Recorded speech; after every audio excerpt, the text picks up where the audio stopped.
Hello and welcome everyone. It is Friday, November 23rd, 2018. Wednesday was New Comic Book Day, best day of the week. So it is time for another new comic haul video. Got a few recent Daredevils in the background there. Nothing, I mean, they're great books just because of the first appearance cameo in 609 of the Vigil, and then first full appearance of the Vigil in 610. Glad I got back into Daredevil. Loving Phil Nauto's artwork too. Anyways, just mentioning those. A little late getting this out. I've just been really busy with work, so haven't had a chance to put one out the last couple of days, but thought I'd get it out today because it won't be long for my top picks video to be coming out. So thank you to all my subscribers. Really appreciate your comments and you taking the time to watch my videos. I've said it, I say it almost every time. I love being part of this community, and I really truly mean it, so thank you so much. My shout out this week is to the Comic Signal. They're in Grand Rapids, Michigan. One of my subscribers, Brandon Stawinski, asked if I'd give him a shout out, and it looks like a really cool shop. They cut shirts and toys and games and everything else there. It looks like a wicked shop, man. I'd love to go there. So the Comic Signal is my shout out this week. Address and phone numbers in the comments down below, as usual. So if you're in the area, if you haven't been there, give them a shout, stop in, set up a pull list, check them out. And if you're happy with their service, keep going there. That's the way it works, right? So yes, Comic Signal, you are my shout out this week. I'm going to start with some, as usual, I'll start with some stuff I ordered a while ago. This is one I mentioned, came out, I think it was about a month ago. Fangoria #1. I had a bunch of these when I was a kid. From back in the 70s, and I loved them, so I had to grab this one. It's #1 of volume 2. It was a pricey book. It's like $20, so I mean it's a nice thick book on nice paper, quality paper and everything. But I don't know how long people be paying. I got one just because I like it, but I don't know if I can be paying $20 every week. But anyways. Went into my shop and he had a few copies of Dead Rabbit #2 on the shelf, so I only grabbed one. He wasn't aware that they were recalled, so I said, hey man, you might want to hang on to this. I wasn't greedy, I already had one copy, so I gave him the other one. So that's it for back stuff. I got one book. Normally I don't do spec books in my haul videos, but I'm gonna kind of do one when I get to it, and it'll make sense in a minute. But anyways, go through my independents. Some really good independents out this week. From Aftershock, I had Lollipop Kids #2. That's a really good story. Adam Glass is writing that, and he, oh damn it, which one did he write they just got picked up a little while ago? I can't remember. But anyways, one of his titles got picked up. He's a good writer, so. I got one of his Roughnecks that came out a few years ago too. Got an autographed copy. Hot Lunch Special #4. Good mafia story. I'm liking that. It's pretty good. If you haven't been reading it, I'd recommend that one. It's a good story. You might want to pick it up and trade it. I'm sure there'll be a trade issue coming out. From Dark Horse, I got Whispering Dark. This is another good one that just came out. This issue #2. And I read that one might have been picked up. I don't know, but I mean, I'm not picking books up just because they get picked up, but it obviously helps bump the price up if you're selling them. I don't sell my books, but anyways. This one I bought. I love the cover on that. Crimson Lotus. That's part of the Hellboy world there, and one of his foes, or not his foes, Lobster Johnson's foes. So I haven't read it yet, to be honest with you. I just haven't had a time to read all these yet, but that one looks pretty cool. The artwork inside is it's not the greatest. It's good, but it's not great. Cold Spots #4. Had to grab that one. I love the cover on that one. Kind of got the skeleton face of the background there. It looks just awesome. This is one that I've been mentioning for a while. Middle West #1. I only grabbed cover A. My shop didn't get any. He only brought in like 5 or 6 copies, so I only grabbed the one. But it's pretty good. I read that one, and the artwork is good. It's not. I mean, Scotty Young has a definite style all his own, but he didn't draw it as.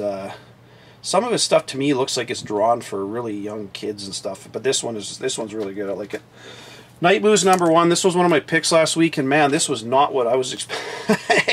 It's good, but it started out as going down a path, and it took a sharp 90-degree turn right off the rails. Man, it's definitely going. It's a good story, but it's not what I was expecting. This is one I highly recommend you get if you can. It's Conspiracy: The Illuminati #1. There's 2 covers. There's cover A on the screen there, and then I got 2 copies of cover B, really cool cover B. And this one was available. I didn't look, just I know yesterday when I mentioned, I'm on Instagram, as I've mentioned a few times. I'll post stuff when I can, like when I have time. But cover B, this one here is sold out on the Zenoscope online, right from their store. Cover A was available yesterday. I haven't looked today, I don't know, but you may still be able to get a copy of this. Go right to Zenoscope. I think it's $4.99 cover price, if I remember right. Yeah, $4.99. So I mean, it's better than what people are asking on eBay. eBay, they're asking like 30 bucks for them. So yeah, if you can get it for $4, $5, whatever, get that, because obviously a better deal. And it's a good story. I read, you know, and surprisingly, funny thing with this is I read through it, and I was, you know, a lot of times with these independents, they're cool stories, but the artwork is, it's okay, and the story, but this one, the artwork was good. It's actually really good artwork, and it's a good story. It's got an X-Files kind of feel to it, where it's, you know, the hidden hand, seventh floor kind of stuff behind the scenes, and it's good. It's that one, I really like that one. That's definite buy if you can find it. From DC, I got Teen Titans 24. I wasn't going to grab it, but I don't know, damn it. I walk into my comic shop and all these books are staring at me, so I had to grab that one. I haven't read it, but I'm going to read that one. Nightwing 53, I had to grab that just because I've been buying this storyline since he got shot, and I want to see how it's going to keep going, so I bought that one. Sideways number 10. At the end of this one, oh, who the heck was it that showed up? Oh, the Bolt shows up. Not a new character, but I mean, he shows up and he's got the same powers as Sideways and stuff, so it looks, the artwork, man, I love the artwork in that one. That's a good one for art. Batman 59, grabbed both covers for that, as I'm sure a lot of you did. Got that really nice Matina cover B. His stuff is just, oh man, it's just so good. I haven't read it, but, and I heard that Tom King is actually taking a break for a few issues, I think issues 65, 66 or something. He's taking a couple issues off, so we'll see what happens with that. But I don't think it's a permanent thing. It's just he's writing something else. But Justice League number 12, 2 copies of that one. Got the regular and the variant. I really like this regular cover too. The cover A is, it's funny, you know, for a while they're all the cover. I mean, this is a really nice cover B, but in long term, it seems like cover A's tend to hold their value the most. I mean, that's the one people are after. So, anyways, they're both good covers, and the story's pretty good in that. I'm liking that Drowned Earth story, but it's one of those stories where I don't know. It's good, but it's not as good as some other ones I've read. A lot of new characters popping up in there though. Justice League Dark number 5. I'm really liking this story, and a Clayton Crane cover. For regular price, man, you can't go wrong with that, and that's a nice looking cover. I love that, and I like Justice League Dark. I like where it's going, and it's pretty cool. So that is definitely one I got. And last one I got from DC was Aquaman 42, both covers for that one as well. Again, another nice cover B, and it's part of that whole Drowner storyline. That's just a tie into it, so definitely keep going with it until that arc ends anyways. So that is it from DC this week. Nothing that earth-shattering major appearances or anything, but some good books in there, some good storylines.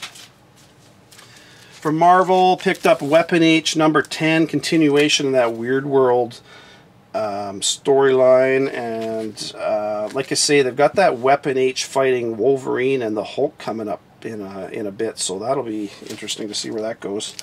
Picked up Moon Girl 37. I try to pick those up. They're just very low print runs. I mean, this issue doesn't have a whole lot. It is kind of a holiday issue and stuff, but you get a lot of first appearances and some cool characters showing up, so I definitely keep going with that. Ghost Panther number 1, picked that one up. Definitely not, it's not a first appearance of Ghost Panther, but it's his first standalone comic, so I had to grab that. Sleepwalker number 3, which I've been enjoying a lot more. I think I mentioned this a couple times. I really enjoyed this storyline. It's actually pretty good. Sleepwalker was around in the 90s and kind of faded away. I haven't heard a lot from him since, but it's pretty good. Marvel Knights number 2, which is a good storyline. This one is, man, I'm really interested to see where this goes. I mean, it's obviously kind of resetting the whole Daredevil storyline, but it's good. I like that one. Now, a couple more I haven't read. I got Spider Force number 2. I don't know anything about that because I haven't read it. I picked up Spider-Man Enter the Spider-Verse #1. And I wasn't going to get Spider-Geddon #4. But again, I got to my shop and I'm like, oh man, that's such a wicked-ass cover. And I got the first 3, so I might as well continue on with it. One I'm really enjoying is Immortal Hulk, and I picked up #9, both covers. And in this one, Carl Creel, the Absorbing Man, he gets injected with this serum, which I think intensifies his powers. So it's kind of an interesting story. But anyways, it's good. I like that one. And the big one this week was Carnage Born #1. Both covers for that. I do have the 1/100 variant, limited variant coming for that, the Virgin variant. Haven't got it yet, so that is one I definitely want to get. So while we're on the topic of Carnage Born, I'm just going to pull some of these other ones out of here. I do have a spec book for you. I don't normally do spec books in my haul videos. I save those for later, but it's one I was mentioning it to Key Collector Comics app the other day, Nick over there, that because I mentioned that Loki the Necrogod showed up in Thor #6, and then I showed that Gates of Valhalla that I thought that was the first appearance of Loki as a Necrogod. It was kind of an image of it, but it actually was Civil War 2 issue #8 is the first appearance of. I'm going to show you here real quick. I should have taken this out for you. But he shows up in here as a vision by Ulysses at the end. And what Ulysses is seeing is the futures. Not the future, but the futures plural. So the interesting thing with this is because he's got all... So on this page here, if you haven't read it, it's a bit of a spoiler, but it came out a while ago, so it doesn't matter. So he sees all these different images of the future. So that's one future, and then there's another future with all the X-Men fighting and all that kind of stuff. And then you got this one, and this is where it gets interesting. So at the end of, well, first I'll show you Loki, then I'll show you why I think it's interesting. So you got Spider-Man standing beside Captain America with his red spike through him. Looks like Captain America's dead. Then you got this one with the Inhumans. You got Ultron. You got one of the Celestials. Looks like Wolverine's dead here too, by the way. Shocker. But yeah, so here you got Loki. He's not quite... He's got all black, and he's got the cape on, but he's still got his gold helmet and stuff, so... I'm not sure how that's... But I mean, Thor's there, obviously, so... I mean, yeah, there's something's coming with Loki the Necrogod. So that's why, I mean, for them to put him in so many different issues and have a whole, for Jason Aaron to have that little interlude leading right up to him in Thor #6, there's obviously something coming down the road. I don't know if it's going to be in War of the Realms, which starts next year. That's going to be a big run with Thor. Definitely a series you're going to want to get at. It's one of those, I believe it's a weekly, I'll have to look into it. I think it's a weekly release, kind of like they did with Avengers No Surrender. I might be wrong on that, but it's going to be a really good series. And in that series, you will have some first appearances, some big things happening. That always happens in those big runs from Marvel. And there will also be some hidden variants in there as well, like they've done before. So that's definitely one you want to pay attention to. But that's a key one there with Loki the Necrogod. For whatever reason, he keeps popping up. I don't know what the role is going forward, but it's going to be a big role. So the reason it's kind of ties into Web of Venom, Carnage Born, because Carnage Born, this was a good comic. It wasn't quite as earth-shattering as I thought it was going to be. But I mean, it's a good book. I mean, they merged I'm showing some images, by the way. I guess I should give you a warning of that. So they merged Cletus Cassidy's remnants with Grendel, that sample of Grendel, and Carnage first. He's kind of tied with Null, and then he absorbs the symbiote that's left in this lady here into himself, and he takes control, and he fights Null for control, and anyways he comes back to Carnage as in control. On the last page you've got this picture of Carnage standing in front of all these images of people basically he's going to try and kill. And the one that I find interesting is Captain America up on the top, because there's been rumors that Captain America is going to be killed off and whatever, and is it going to be Carnage that does it? So when you go back to the Civil War #8, like I say, you had that image of Loki, the Necro God, in this, his first appearance. You've also got this image of Captain America dead, and sticking out of Captain America is this red. It almost looks like something that you know how he can turn his himself into weapons or whatever. It almost looks like a spear or something that Carnage would have shot out. So is that potentially? I'm just going to zoom in on that so you can see it. Is that potentially who's going to end up killing off Captain America's Carnage in a future issue? So that's going to be that's a really good book, boy. If you can find that book, and I found this one in the back bin at my shop. That is one I highly recommend you get, because that's going to be a good book to own. There's a lot of stuff because it's the first time you see all those images of the futures in plural. It's definitely got a role to play going forward with stuff. So definitely get that one. This Carnage Born was really good. I really enjoyed it. But it was really, and it's kind of interesting. At the beginning, they run through the whole history of Carnage and how he came to be and everything. And so it turns out he died at 19 minutes and 38 seconds. And they mentioned that time a couple times in the beginning. And I don't know what the significance of that time is. 1938. I got to look into that. If somebody figures that out, let me know. I don't know if that means something or what, but it's weird that they mentioned it twice. So anyways, throw that out there. I do have a couple books coming down the road. I only have 2 just because I haven't had a ton of time to do a bunch of research. I mentioned this one on my Instagram. It's Mega Ghost #1, put out by Albatross Funny Books. It looks really good. It's coming out December 12th. The order info is on the screen. You can see that there. So if you want that, talk to your shop.